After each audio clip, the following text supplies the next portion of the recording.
Actores de la vida política colombiana en contraviento y marea.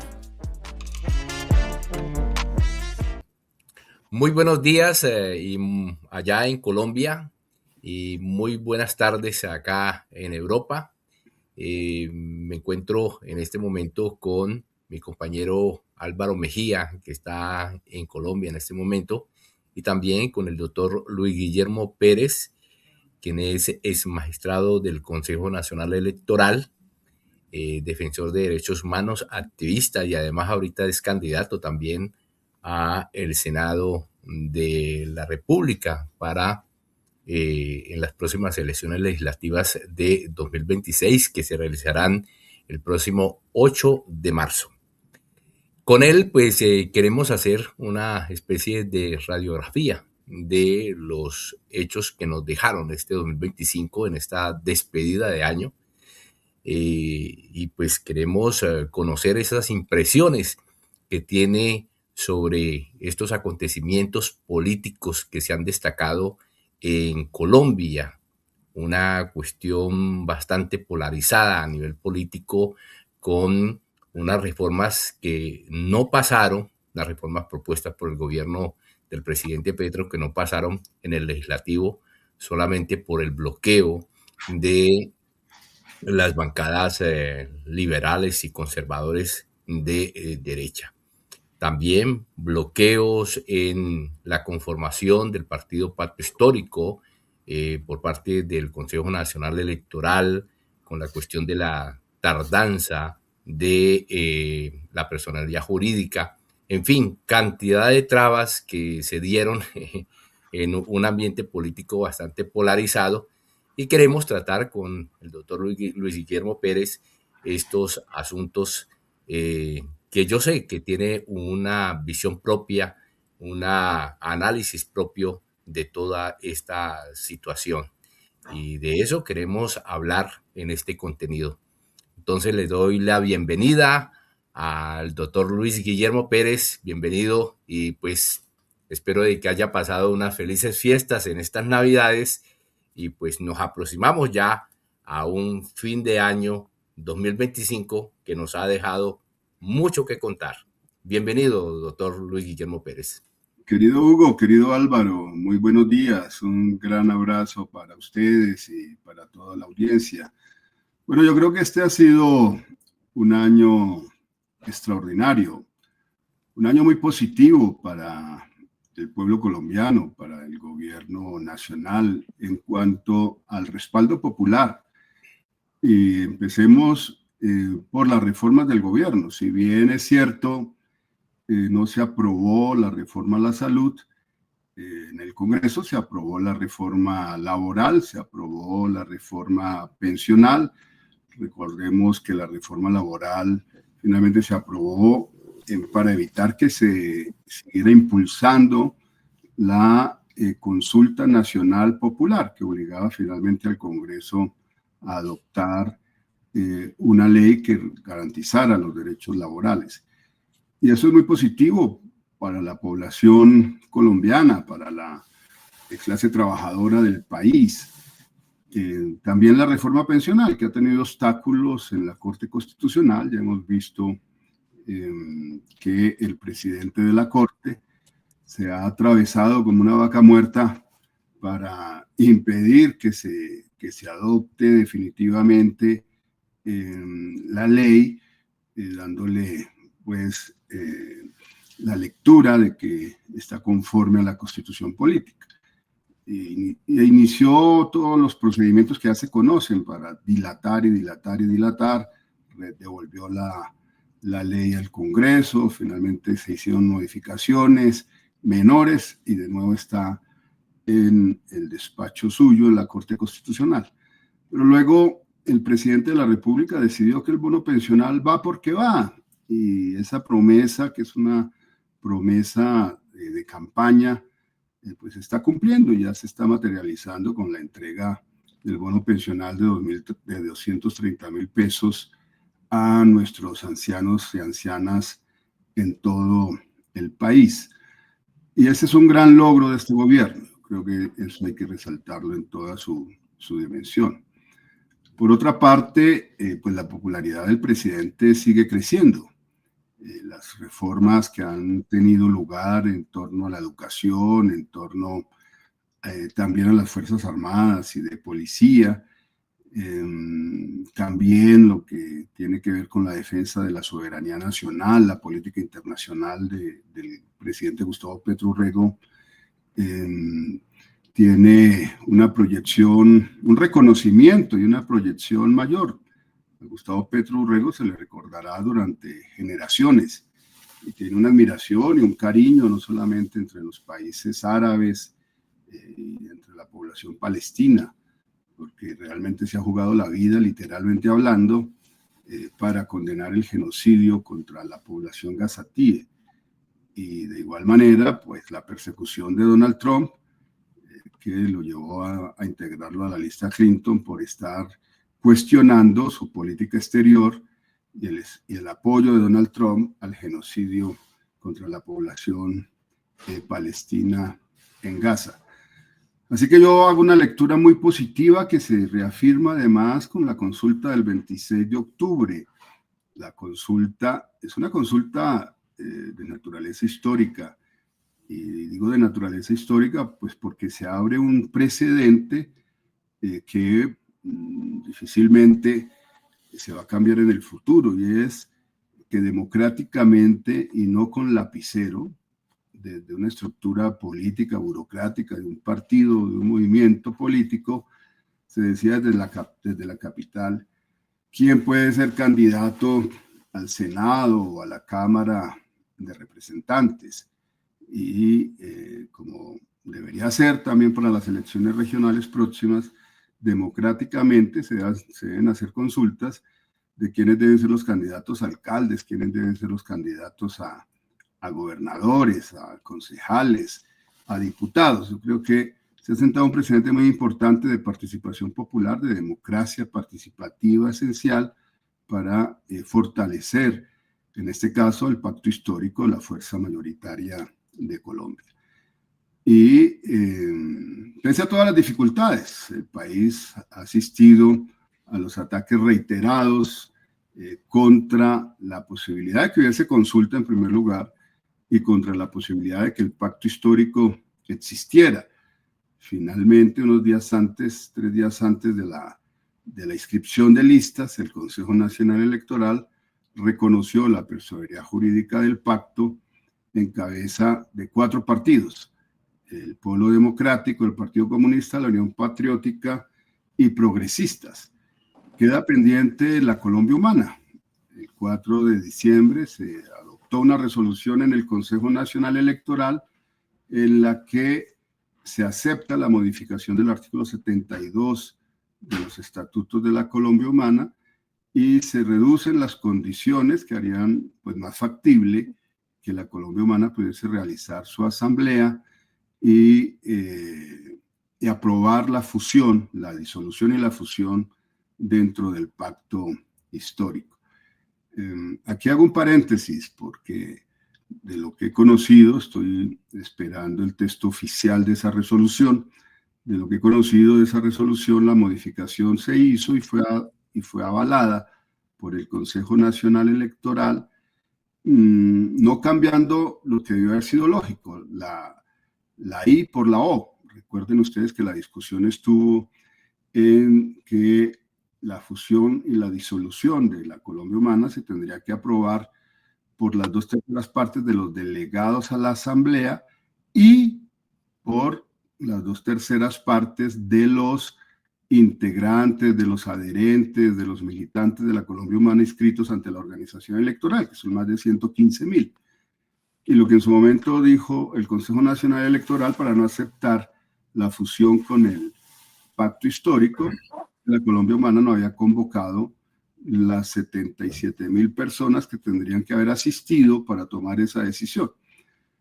El estatuto fue modificado por delegados a una asamblea que fueron reconocidos, y ese es el punto positivo, reconocidos esta vez por el Consejo Nacional Electoral, que no exigió que participaran 77.000 personas para modificar los estatutos. Entonces eso es positivo. Lo negativo es que no se cambió la I por la O, sino que se redujo el quórum a la tercera parte. O sea, igual la Colombia Humana tendría que convocar, según esa versión que conozco, espero tener la versión firmada y definitiva, la que se aprobó el 4 de diciembre, y la estoy solicitando, aún no la tengo, pero por el texto previo que vi, lo que se aprobó es que se convocaría a la tercera parte de los adherentes, de los militantes de la Colombia Humana. O sea, eso implicaría igual hacer una asamblea de más de 35.000 personas que dieran su voto favorable para la disolución y fusión dentro del pacto histórico.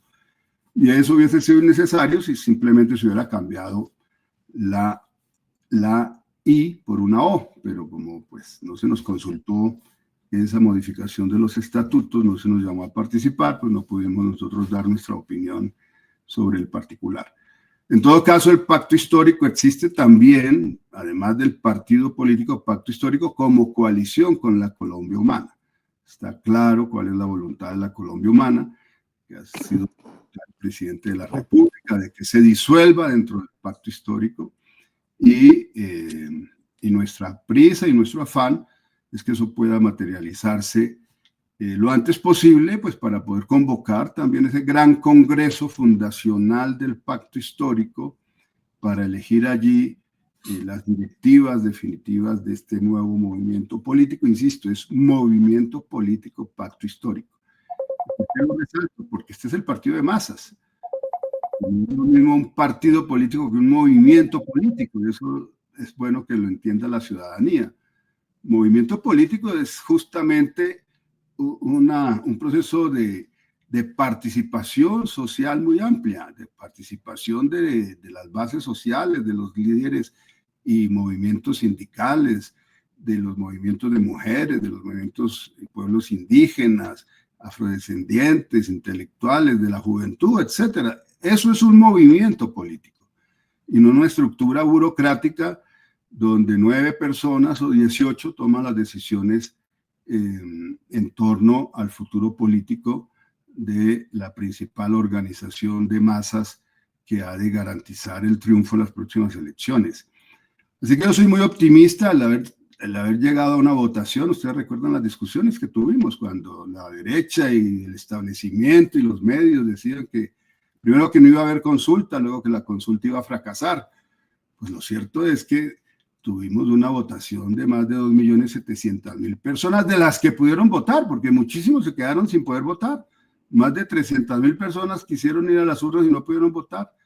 ¿Por qué? Pues porque se les cambió su sitio de votación, porque no se instalaron finalmente las 4.000 mesas rurales que se habían anunciado se instalarían, y eso limitó la posibilidad de participación de mucha gente. Pero ese 1,5 millones de votos por Iván Cepeda, esos 700.000 votos por Carolina Corcho, son un precedente muy importante que están asegurando justamente el primer lugar en las encuestas de manera muy amplia por parte de Iván Cepeda, y la fuerza que tiene Carolina Corcho encabezando la lista al Senado de la República por el pacto histórico, pues son garantías de triunfo en este proceso electoral. Así que esa lectura es positiva. Hay muchos lados oscuros, por supuesto, de lo que hemos tenido que enfrentar y seguir enfrentando, pero yo quería concluir el balance de este año de manera muy positiva y muy optimista sobre todo. Bueno, Álvaro Mejía. Sí, Luis Guillermo, pues siempre que usted hace estos inventarios, uno queda como con unas claridades respecto a muchas situaciones. Y yo quisiera que nuestros seguidores pues, tuvieran en cuenta todas estas evaluaciones que además de pedagógicas son muy orientadoras en el sentido en que nos permiten saber en qué punto estamos. Ahora, y el punto en que estamos es que, como usted dice, hay que tener conciencia optimista porque pues ha habido muchos avances, cosas únicas que se han presentado. Por ejemplo, esto de la elección del pacto histórico que se somete a dejarse contar persona a persona y que da como resultado pues una elección transparente donde la gente optó por su candidato, en este caso fue Iván. No fue nada despreciable la la votación a favor de Carolina y pues quedaron como unas jerarquías que la gente decide. Eso se llama democracia. Creo que esa profundización de la democracia, si la seguimos construyendo, pues es un camino muy serio de edificación y de aporte al país. Yo quisiera plantearle, Luis Guillermo, pues una pregunta muy abierta. Usted nos evalúa el 25. ¿Qué proyección tiene con esta conciencia optimista del 26? ¿Qué ve usted? Porque es que no solamente se va a cambiar Senado y Cámara o se va a elegir un candidato único que va a ser el posible presidente de la República, sino que pues estamos planteando desde la revista que hay 3 tareas esenciales. Cambiar el régimen político que dura hasta Duque, eh, porque pues es un régimen que hay que cambiar de arriba abajo, porque pues no, simplemente no le produjo al país más que un resultado neoliberal de exclusión y de todo, de exclusión política, social y económica. Estamos por cambiar un modelo económico que Petro ha dado pruebas fehacientes de que es posible alejarse del neoliberalismo y crecer como país.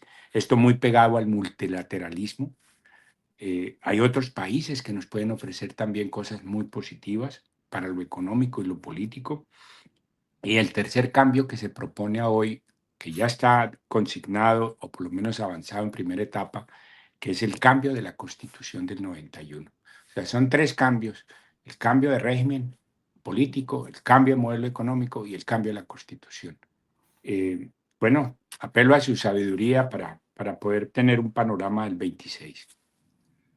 Bueno, sí, Álvaro, mire, ahora ha sucedido algo importante que hay que resaltar también, que ha sido la inscripción del comité que va a recoger, ojalá, varios millones de firmas. Se necesitan al menos 2 millones de firmas validadas por la Registraduría Nacional del Estado Civil para que el nuevo Congreso, que se instala el 20 de julio, se priorice en el orden del día y con el carácter de urgencia un proyecto de ley que ya ha sido sometido a consideración de la registraduría para que a través de ese proyecto de ley el nuevo Congreso decida si convoca un referendo para que el pueblo diga si quiere o no una Asamblea Nacional Constituyente.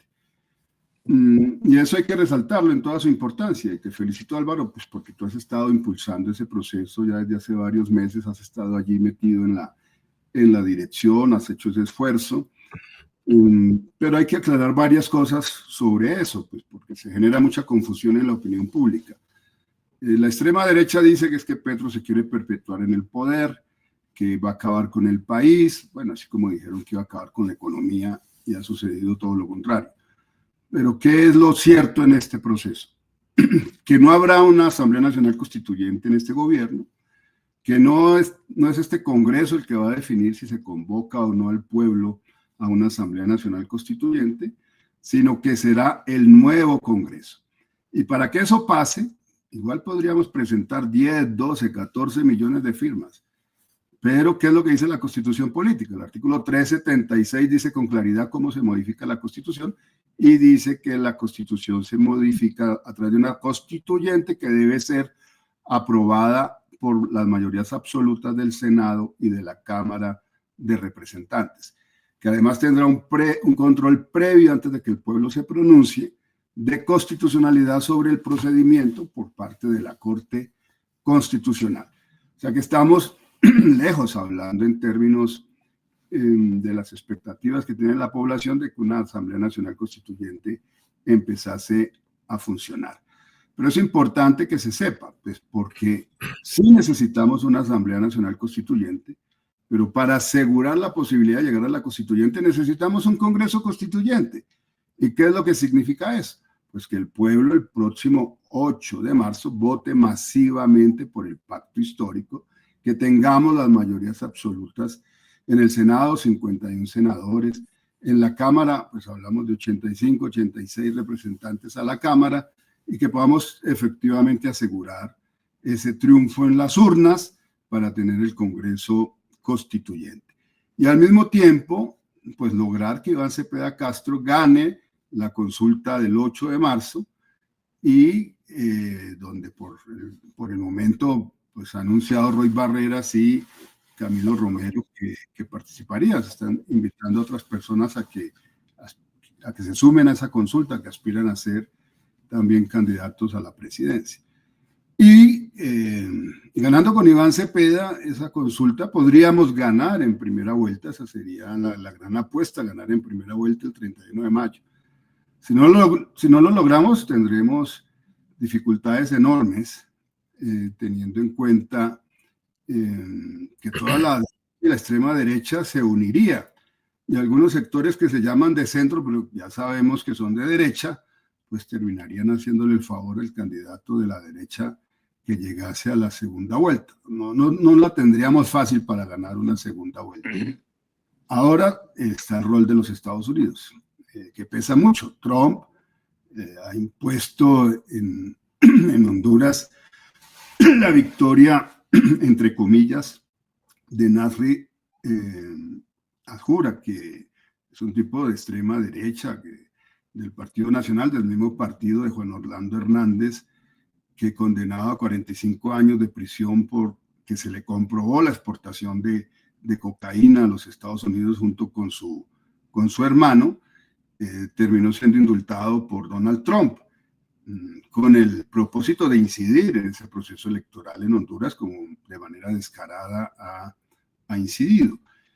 Y hay que advertir allí también la participación de una firma colombiana que ha contribuido a ese fraude electoral, que hace parte también del consorcio que va a contribuir a escrutar los votos en Colombia. Así que ahí tenemos una advertencia que tenemos que tomar en consideración.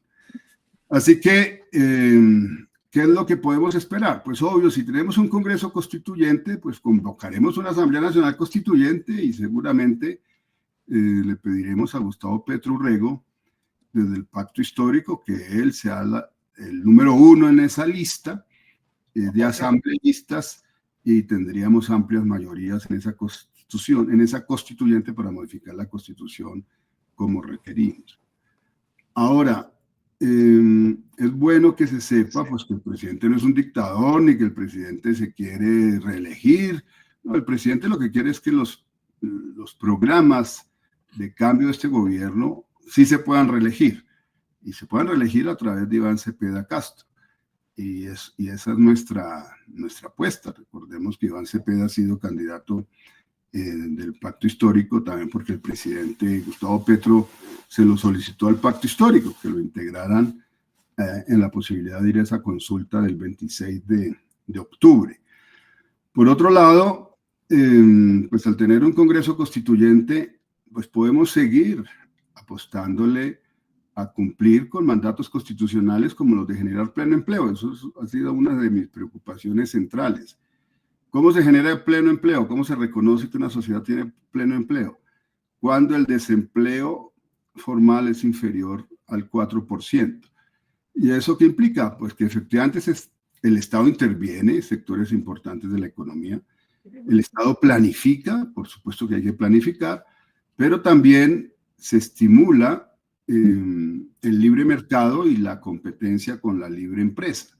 Digamos, son dos apuestas que tienen que ir de la mano para poder llegar a generar pleno empleo.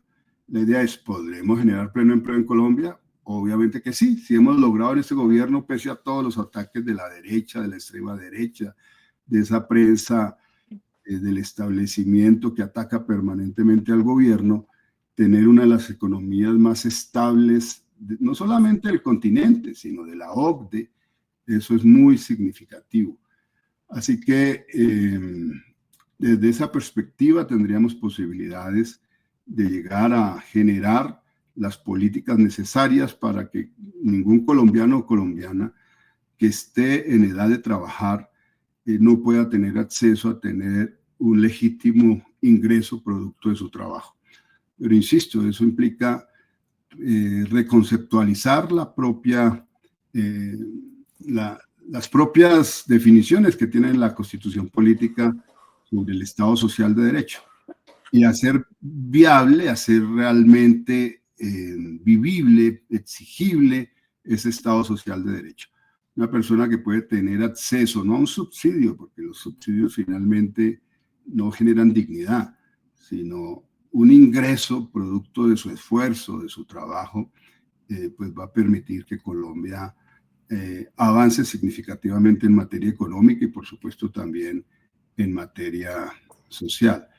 Ahora estamos esperando la definición del alza en el salario mínimo, que sin duda pues va a ser por encima de la inflación y podemos nosotros lograr para el año entrante mejores ingresos para la población trabajadora colombiana y mejores perspectivas también para la industria. Entre más capacidad de consumo tiene el pueblo, pues más demanda hay de bienes y servicios y por lo tanto se estimula mejor la economía.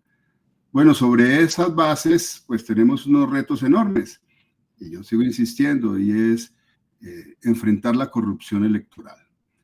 Yo pasé una propuesta de comunicación al pacto histórico que espero se le haya entregado ya al registrador nacional, pero también una propuesta de comunicación a la fiscal general de la Nación para prevenir los delitos electorales y para que se investigue en particular la compra y venta de votos o el constreñimiento al elector, que son las prácticas usuales de la derecha y de la extrema derecha y del centro, con la que suelen tener representaciones políticas importantes en el Congreso Nacional. Pero de igual manera es que tendremos una auditoría internacional independiente sobre estos software de este proceso electoral. Lo de Honduras nos ha despertado las alarmas y tendremos que esperar respuestas del Registrador Nacional del Estado Civil. Bueno, hay varias cosas que también se presentan en este 2025, sobre todo los hundimientos de los proyectos de reforma que ha presentado el gobierno colombiano en el Congreso. Pero uno más significativo, yo pienso, y que fuera de los otros que son también importantes, fue últimamente lo del hundimiento de la ley de financiamiento. Esta ley de financiamiento pues es un tema importante porque estamos tocando el tema fiscal, donde por este hundimiento pues deja un déficit en el erario público de 16 billones de pesos colombianos. Es una situación bastante fuerte porque pues prácticamente le están atando a las manos al gobierno para avanzar en esos proyectos que se ha comprometido con las comunidades a lo largo y ancho del país. ¿Cuál sería? O sea, esto ha creado prácticamente una situación alarmante dentro del gobierno, pero ¿cuáles serían esas medidas que podría tomar el gobierno colombiano o que ha tomado para pues avanzar y que esto no lo afecte? Hay un decreto de emergencia, pero ese decreto de emergencia realmente va a paliar toda esta situación adversa que se le está presentando en cuanto a la financiación de estos proyectos.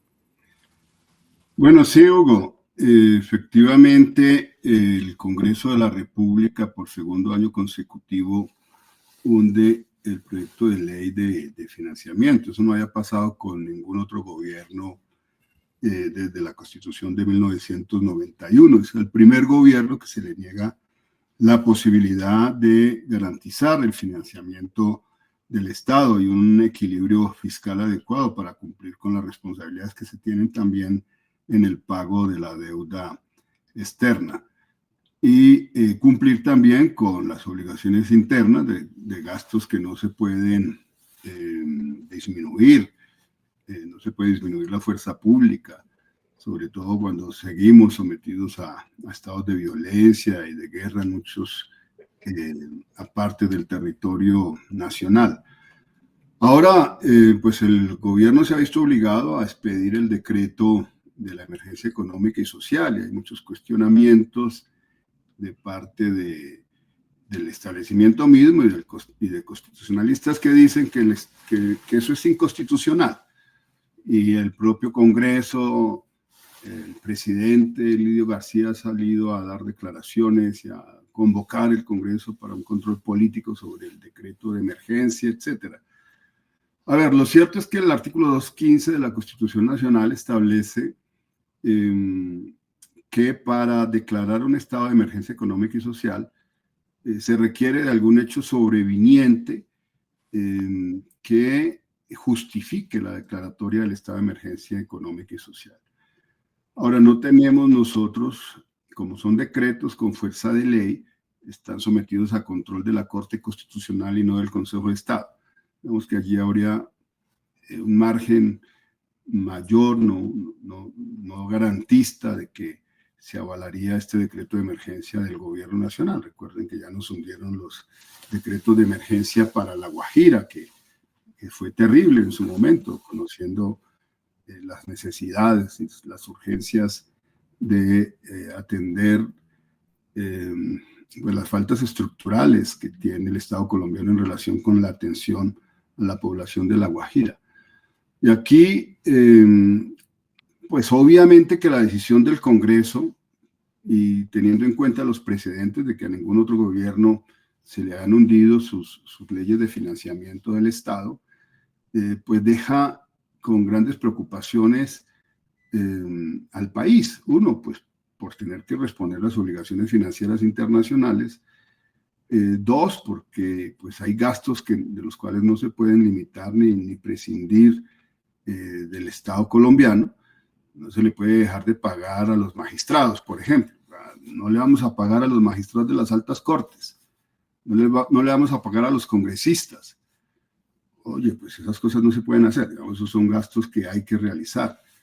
Y al mismo tiempo, pues estamos enfrentando todos los problemas que hemos señalado de violencia que el presidente de la República ha querido ayudar a resolver a través de las apuestas por la paz total, pero que han sido atacados todos estos esfuerzos permanentemente por parte de la derecha y de la extrema derecha para evitar que se avance hacia la paz.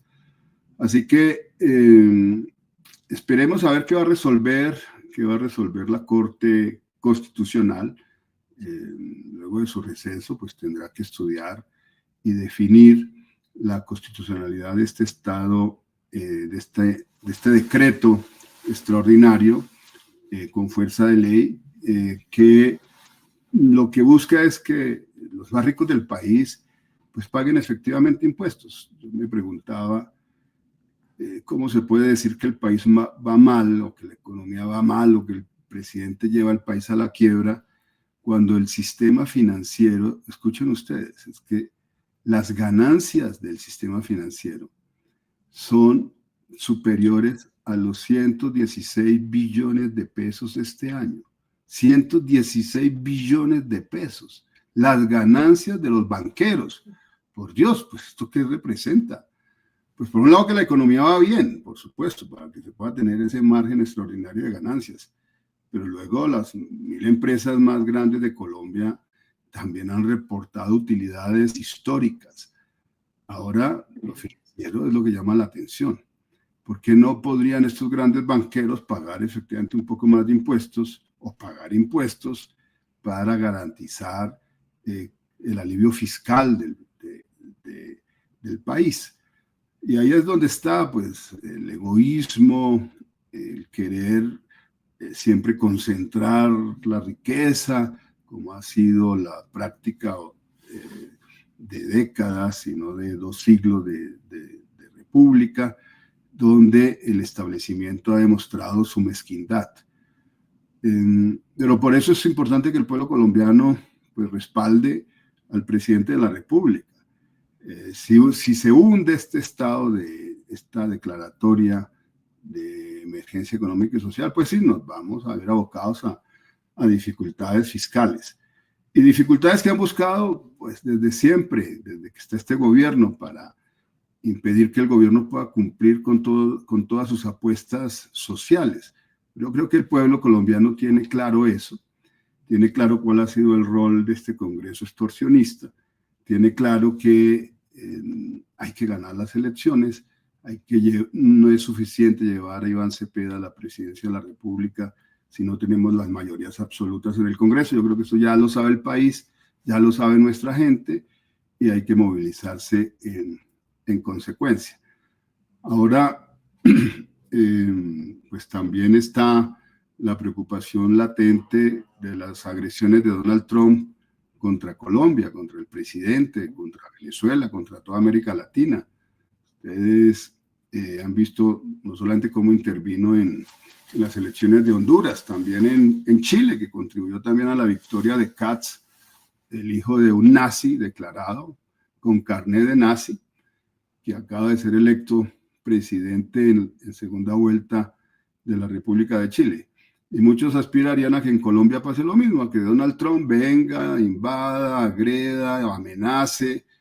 Pues ha amenazado con venir por Gustavo Petro Urrego después de ir por Nicolás Maduro. Yo creo que todo eso tenemos que tomarlo en cuenta también para hacer conciencia de que se trata de defender el gobierno nacional, la soberanía nacional, la dignidad nacional, de defender a nuestro presidente Gustavo Petro Urrego, y la mejor manera de defenderlo pues es ganar ampliamente las elecciones.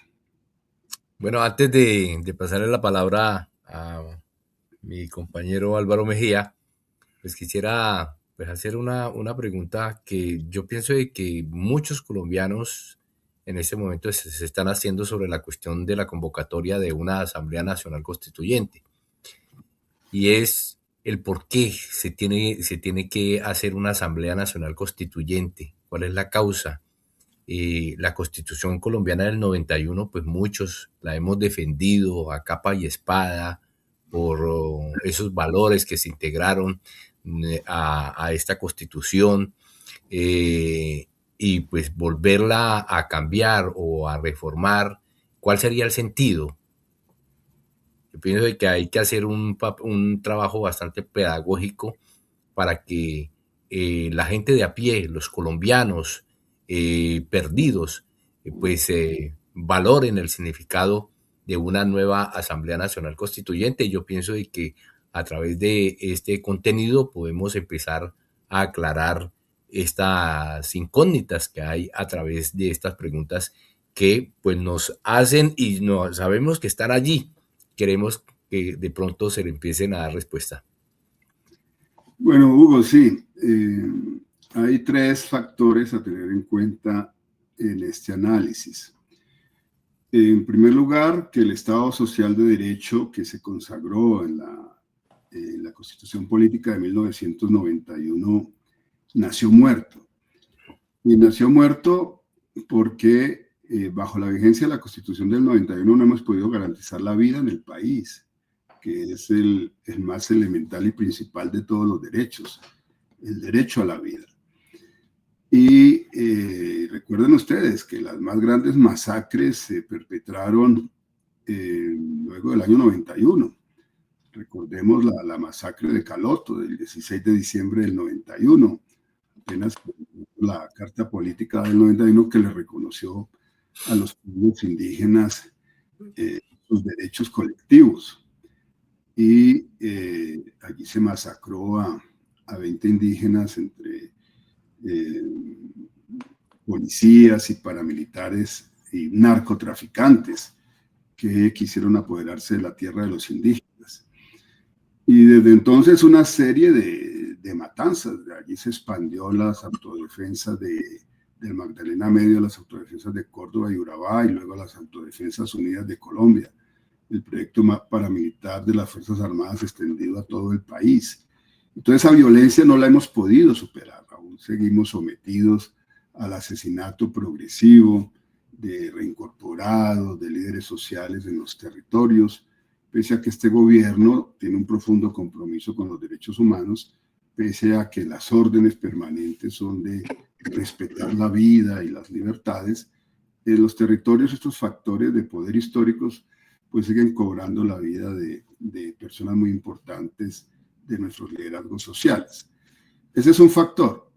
El otro factor es el que no se ha hecho viable, no se ha materializado ese artículo 3 de la Constitución Política, que dice que sobre la voluntad del pueblo, sobre la voluntad popular, se edifica todo el poder público. Si así se comprendiese, pues se entendiese que efectivamente el pueblo es el soberano y que los llamados a la participación popular no es una causa insurreccional, sino una causa profundamente democrática, que el pueblo asuma el destino en sus propias manos, que aumentemos, por tanto, los mecanismos de participación ciudadana y los mecanismos de democracia directa, que aunque están consagrados hoy en la Constitución Política, desarrollados en el artículo 103, 104 de la Constitución Política, son mecanismos con muchos condicionamientos que no permiten que efectivamente se logre materializar esos mecanismos de democracia directa. Y eso solo se puede modificar a través de una Asamblea Nacional Constituyente. Igual sobre la administración de justicia, la propia Corte Constitucional dijo que para establecer un tribunal de aforados se requería no una reforma constitucional ordinaria dentro del Congreso Nacional, sino una Asamblea Nacional Constituyente. ¿Y qué significa un tribunal de aforados? Pues que aquellos que delinquen desde el poder público, magistrados o eventualmente presidentes de la República, pues no se amparen en su fuero para evitar ser investigados y juzgados, sino que haya una autoridad judicial suficientemente preparada, competente, objetiva, imparcial, independiente, que garantice juicios idóneos para evitar los abusos de poder de quienes son los más poderosos dentro del Estado. Y eso solo se puede hacer a través de una Asamblea Nacional Constituyente. Pues creo que es muy importante tener en cuenta ese segundo elemento. Y el otro elemento es que, a pesar de tener un Estado social de derecho consagrado en la Carta del 91, el contenido de muchas de las reformas, de las 56 reformas que se han hecho a la Carta Política, es para restringir el alcance de los derechos.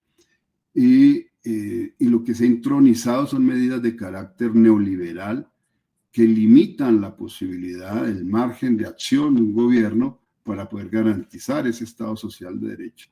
Por ejemplo, yo soy amigo de que sí, efectivamente, una banca central como el Banco de la República sea independiente, sea autónomo del gobierno de turno, digamos, eso es necesario. Pero lo que no puede ser es que este Banco de la República decida mantener tasas de interés cercanas al 10% cuando la inflación está por abajo del 8%. Y lo que debería garantizarse es que nunca pueda haber tasas superiores que impone el Banco de la República de interés que sean superiores a la inflación, porque se desestimula posibilidades de hacer crecer la economía, como el ahorro popular para la construcción de vivienda, la adquisición de vivienda que se hace a través de créditos hipotecarios, pues se abaratarían los créditos hipotecarios y habría más posibilidades de acceso a la vivienda y por lo tanto más construcción de vivienda, etcétera. Digamos, este es apenas un ejemplo. Así que esos son los elementos que nos llevan a considerar que sí se requiere una constituyente que pueda a su vez reformar lo que el Congreso no ha querido reformar. El Congreso no ha querido una reforma política. Se ha fracasado en los intentos de una reforma política. ¿Y qué aspiraríamos a que esa reforma política contemplara? Uno, en primer lugar, la financiación exclusivamente estatal de los partidos y de las campañas políticas, de tal manera que pudiese tenerse un control efectivo para evitar la penetración de dineros ilícitos a las campañas políticas. Y la gente se pregunta, bueno, ¿y eso no es demasiado oneroso? No, pues más oneroso es tener una democracia viciada, permeada por el crimen. Y aquí lo que necesitamos es eliminar eso. ¿Y cómo se garantiza? Pues es el Estado el que va a colocar las pautas publicitarias a las que tendrían derecho los candidatos o las candidatas a los cargos de elección popular, tanto en las redes sociales como en los espacios públicos. Y eso se puede garantizar. Por otro lado, el voto obligatorio. Hay gente que dice, no, yo soy enemigo del voto obligatorio. No, el voto obligatorio es una necesidad. ¿Por qué? Así como se establece que la paz es un derecho y una obligación social, así como se establece en el artículo 95 de la Constitución Política, que es deber ciudadano de todo ciudadano y ciudadana en este país defender los derechos humanos, pues el voto es la manifestación máxima de encarnación de la democracia en la ciudadanía. ¿Y qué es lo que sí se podría establecer con mayores garantías? El voto en blanco. Si la gente no está de acuerdo con ningún partido, no simpatiza con ninguna candidatura, pues vote en blanco. Esa será su manera de protestar. Y en determinadas circunstancias, si el voto en blanco es superior a la simpatía por X o Y partido o candidatura política, pues se tendrían que volver a convocar las elecciones. Así de sencillo. Entonces tiene una importancia muy fuerte el voto obligatorio. Y también hay personas que dicen, no, pero es que a mí no me interesa la política y a mí no me interesa para nada ir a votar. Pues yo les recuerdo a esas personas que la política se mete permanentemente con ustedes todos los días. Cuando salen a la calle y tienen miedo de que a su hijo lo maten por robarle una bicicleta, por robarle un celular, pues eso tiene que ver con la política. Cuando se enferma y va a un hospital y no lo atienden porque no tiene una EPS, porque no tiene seguridad social, porque no tiene dinero en el bolsillo para pagar, o que no tiene cómo pagar unos exámenes que le ordenó el médico, o no tiene cómo pagar las medicinas, eso tiene que ver con la política. Cuando sus hijos no tienen posibilidad de ir a la escuela, al colegio, a la universidad y no pueden encontrar un trabajo, pues todo eso tiene que ver con la política. Así que, aunque el ciudadano que dice no me interesa la política, pues debería interesarle, porque la política sí se mete con ustedes todos los días. Y cuando la gente no vota, está contribuyendo también a elegir a que aquellos que compran votos tradicionalmente, pues sigan haciéndose reelegir a producto de la corrupción. Bueno, eso sería también la reforma política. La reforma electoral. ¿Cómo cambias tú las reglas de juego? Pues necesitamos una organización electoral completamente diferente. Un tribunal electoral, yo lo propuse cuando terminé mi mandato como magistrado del Consejo Nacional Electoral, conociendo desde adentro la organización electoral. Tienen que desaparecer las funciones de la Registraduría Nacional del Estado Civil organizando elecciones. Eso debe ser competencia de una sala administrativa de un tribunal electoral. Aquí no puede ser la cabeza de una sola persona decidiendo todo el proceso de organización de las elecciones cada 4 años, ¿no? Tiene que ser un tribunal como lo es en muchos lugares del mundo. Y por otro lado, ese Consejo Nacional Electoral elegido por las fuerzas políticas que tienen que ser controladas por la organización electoral, pues no da ninguna garantía. Tiene que tenerse una sala de carácter judicial en un tribunal electoral cuyos miembros sean elegidos por sus méritos y no por su pertenencia a ningún partido político ni por recomendaciones de ningún partido político. Y esa es una necesaria reforma para tener muchas más garantías democráticas. Bueno, estos son algunos de los aspectos que son indispensables para una Asamblea Nacional Constituyente en trámites que son muy complejos, muy difíciles de adelantar en el Congreso de la República. Bueno, ahora sí, Álvaro Mejía. Sí, yo creo que ya para ir cerrando, yo quisiera, pues es que, digamos, Guillermo, usted ha planteado como unos referentes de por qué cambiar la constituyente, y me imagino que tiene más, que el repertorio es muy amplio. Para mí, pues hay una situación, y es que mucha gente dice, no, pero es que lo podemos reformar todo eso a través del legislativo. Pero si usted mira y hace cuentas, pues lo que ha hecho este régimen político es amarrar leyes, amarrar pequeñas cositas a favor de ellos. Las grandes y las pequeñas han tenido tiempo hasta para el detalle de impedir que haya transformaciones, que hayan cambios. No solo por el modelo neoliberal, sino por esa escasa dimensión que tienen nuestros capitalistas de lo que es un país capitalista. Ni siquiera son capaces de generarse a la audacia de tener que enfrentarse como capitalistas a producir. Entonces es una riqueza que si no viene del Estado, que si no viene de la corrupción, que si no viene del narcotráfico, como que da pereza trabajarla. Y yo creo que en mucho hay esa mentalidad, ¿no? O sea, el país de antes no funcionaba, ¿para qué cambiarlo si no funcionaba? Los que tenemos la necesidad del cambio somos los que decimos, no, aquí hay que producir de otra manera. La abundancia no viene porque simplemente hoy por hoy, con Gustavo Petro, pues haya bajado el costo de vida. Es bueno ir a las regiones y ver que hay el platanito, la yuca, el ñame, la papa, pues ha bajado, el huevo está más barato, la vida es un poquito más barata. Entonces, sí hay transformaciones que tienen que notarse en la vida cotidiana, porque cuando las transformaciones son tan lejos que como el socialismo, no, cuando llegue el socialismo ya arreglamos el problema. Eso no es así. Entonces, yo creo que hemos ganado los sectores alternativos y los sectores populares a la vez, el sentido de que hay una conciencia de cambio que llegó para instalarse, para quedarse, como llegó un sector alternativo y de izquierda para quedarse. Ya no somos los 2 milloncitos que con esfuerzo llegábamos a 2.400.000, sino que hay una conducta de país que hoy reconoce pues que hay una mentalidad de cambio, que hay una voluntad de cambio, que buscamos cambiar el país. Y muchos sectores populares, y esto no es mano exclusivamente de Petro, pero Petro sí ha logrado una movilización popular en torno a las reformas profundas y las livianitas que necesitamos. Necesitamos muchas reformas, muchos cambios. En ese sentido, pues Luis Guillermo nos ha aportado ejemplos de todo lo que podemos cambiar y se debe cambiar. Pero sí, hay esa discusión. Usted, ¿cómo ve? La derecha tiene mucho ese argumento, ¿no?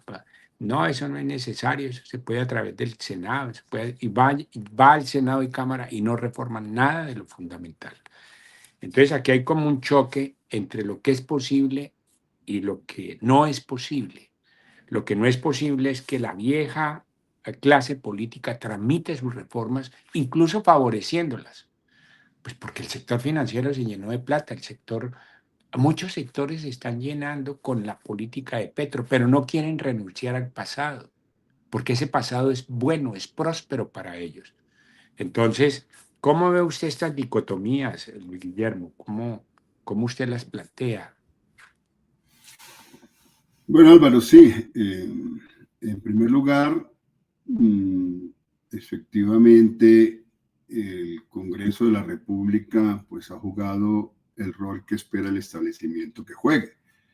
Por eso se han opuesto la reforma a la salud, por eso ustedes ven que los impedimentos y las recusaciones que tendrían que haberse presentado en relación con los congresistas que recibieron financiación para sus campañas políticas de las EPS, pues no han tenido ningún reparo en participar para hundir la reforma a la salud. Y lo que se ha visto, pues es que con los dineros públicos se enriquecieron muchos particulares, crearon grandes emporios económicos en torno a clínicas, hospitales, incluso que sacaron dinero del presupuesto de los colombianos para la salud para llevárselos a España o a otros países latinoamericanos o a los Estados Unidos. Y ellos no tienen interés en que se pueda, por ejemplo, lograr superar las elusiones tributarias. Hay evasión tributaria y hay elusión tributaria. ¿En qué consiste la elusión tributaria? En que esta misma oligarquía ha venido desarrollando una serie de leyes que les permiten no pagar impuestos. Entonces crean una fundación para no pagar impuestos. Y crean una fundación y a través de la fundación evaden el pago de impuestos, para decir uno de muchos otros ejemplos. Pero la elusión tributaria le está causando una disminución al erario público de alrededor de 90, algunos calculan 100 o más billones de pesos al año, solo la elusión tributaria. A eso súmale la evasión tributaria, los que no pagan impuestos, que también suelen ser los más ricos los que no pagan impuestos. Y esa evasión tributaria se acompaña de el sacar los capitales del país, de llevárselos a paraísos fiscales para no pagar impuestos en Colombia. Eso no lo va a reformar un Congreso donde ellos sigan teniendo las mayorías. Por eso le meten todo y apuestan todo en un proceso electoral para comprar votos. Y compran millones de votos, es lo que suelen comprar en cada proceso electoral. Están acostumbrados en eso, tiene sus maquinarias aceitadas, saben a quiénes usan en cada municipio para comprar votos. Entonces, pues a eso hay que ponerle fin. Y eso no se logra si no tenemos nosotros las mayorías absolutas. ¿Qué significa lo del Congreso Constituyente? Pues sí, el Congreso Constituyente nos podrá permitir hacer reformas de fondo.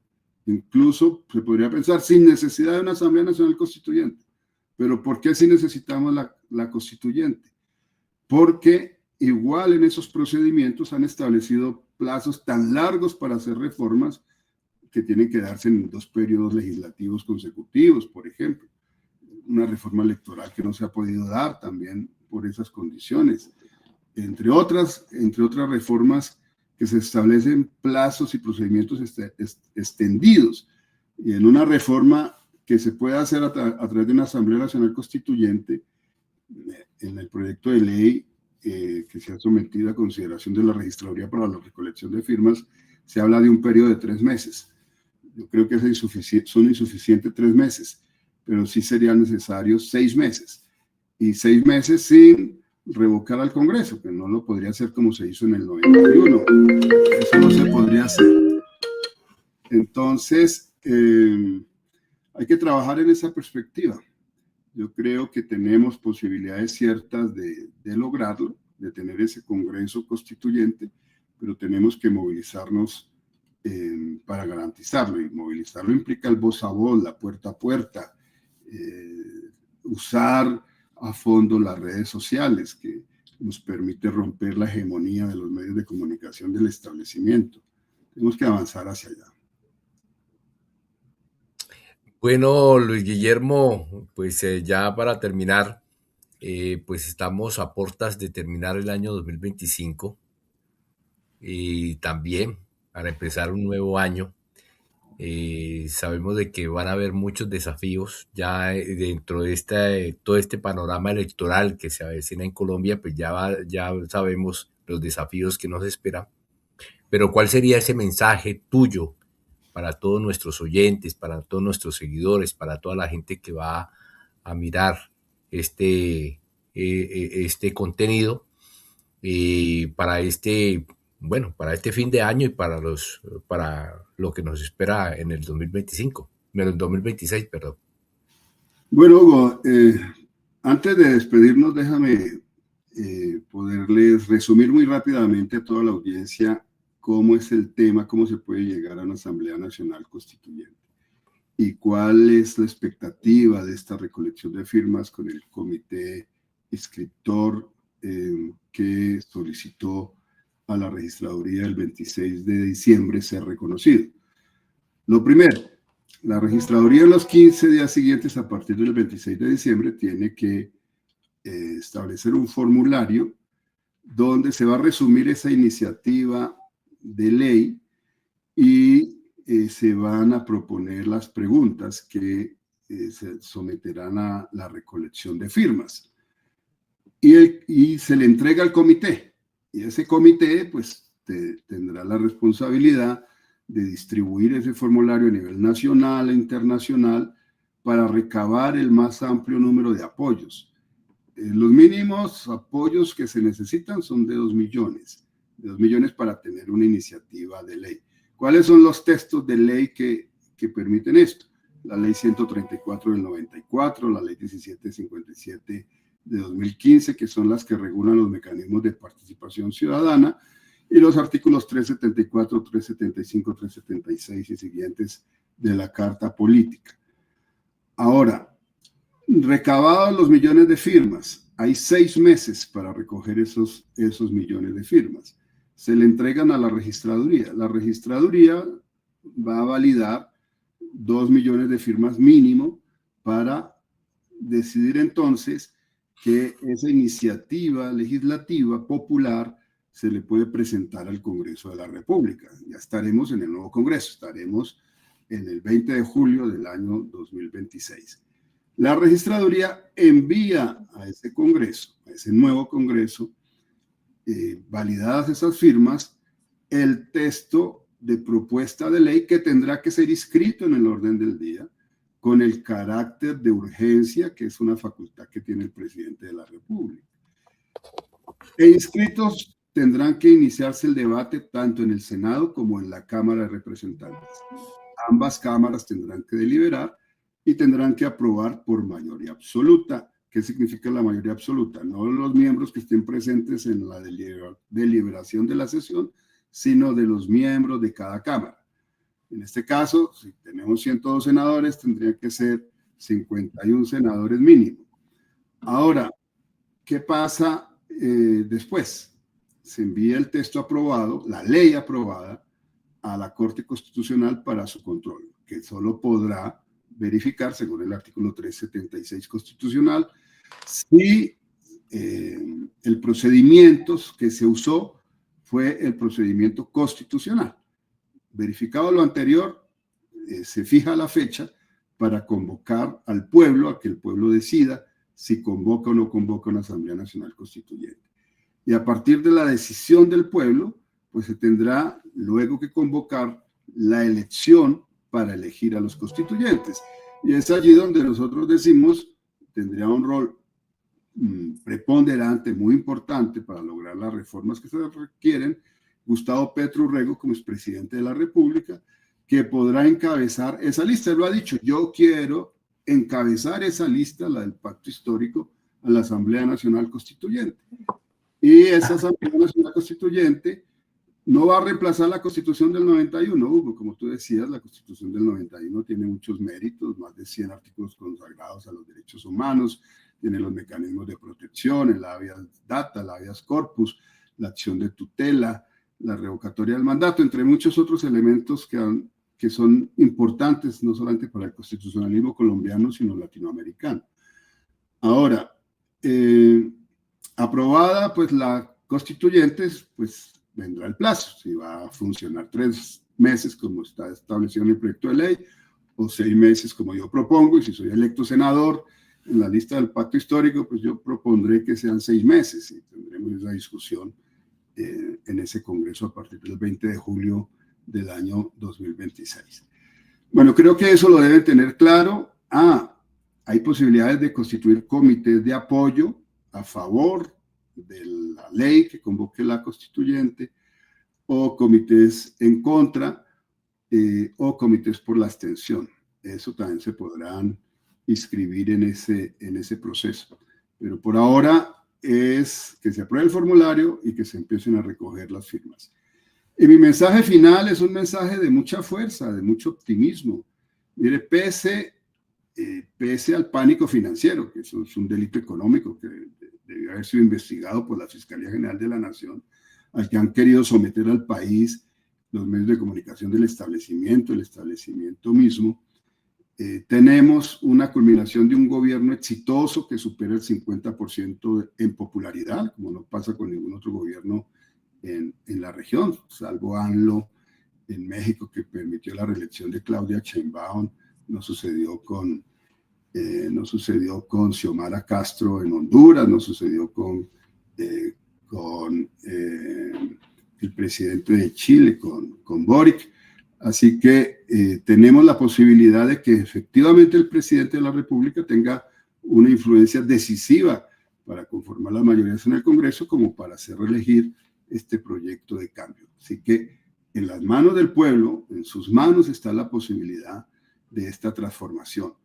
E insisto, si queremos una constituyente, necesitamos un Congreso constituyente.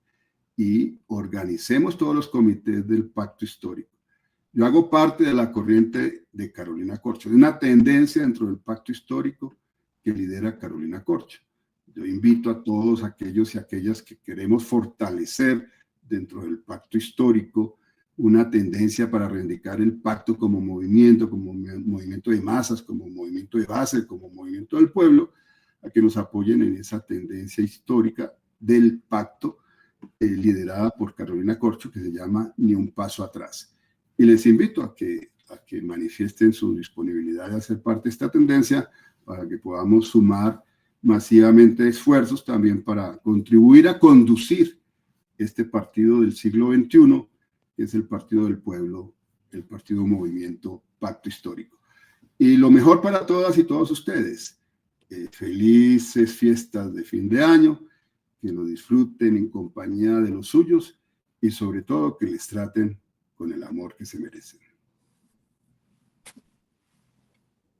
Bueno, muchas gracias, Luis Guillermo, por ese mensaje y también por haber aclarado todas estas situaciones que se presentan en Colombia y también, muy importante, lo de la convocatoria de una Asamblea Nacional Constituyente. Don Álvaro Mejía, a ver si termina la emisión, este contenido con un buen mensaje de parte de la revista Contraportada, a portas de terminar el año y comenzar un 2026 con muchos desafíos. Sí, gracias Hugo y muchísimas, pero muchísimas gracias a Luis Guillermo. Creo que es una manera bonita de terminar nuestro año 25 con una entrevista como con Luis Guillermo. Uno realmente se va con muchos elementos de reflexión. Realmente queda uno inmerso en que estamos en una buena tarea histórica y que el 26 viene con muchas cosas positivas. Y le agradecemos enormemente toda la colaboración que nos ha dado Luis Guillermo en este año, en el continuo de nuestra revista. Nosotros nos sentimos muy interpretados por todo lo que usted dice. De hecho, es como nuestro columnista invitado, el mejor. No quiero demeritar la participación de otros compañeros, pero sí, o sea, hay claridades, hay conciencia de cambio, hay orientaciones, hay pedagogía. Y pues realmente para el 26 le deseamos lo mejor, Luis Guillermo. Sería una fortuna que usted esté dentro de los senadores que vamos a tener. Y pues sí, igualmente desearle que junto a su familia tenga un año nuevo muy, muy, muy especial, muy bonito, seguro lo va a tener. Cuando se vive de conciencia optimista, el mundo se ve mejor, aunque a veces la realidad sea un poquito complicada. Pues un abracito a usted, a todos nuestros seguidores, y un abrazo muy especial también para Hugo y los colaboradores de nuestra revista, que son muchos, y en especial colaboradoras. Bueno, un abracito y pues si quería decir algo mal, Guillermo.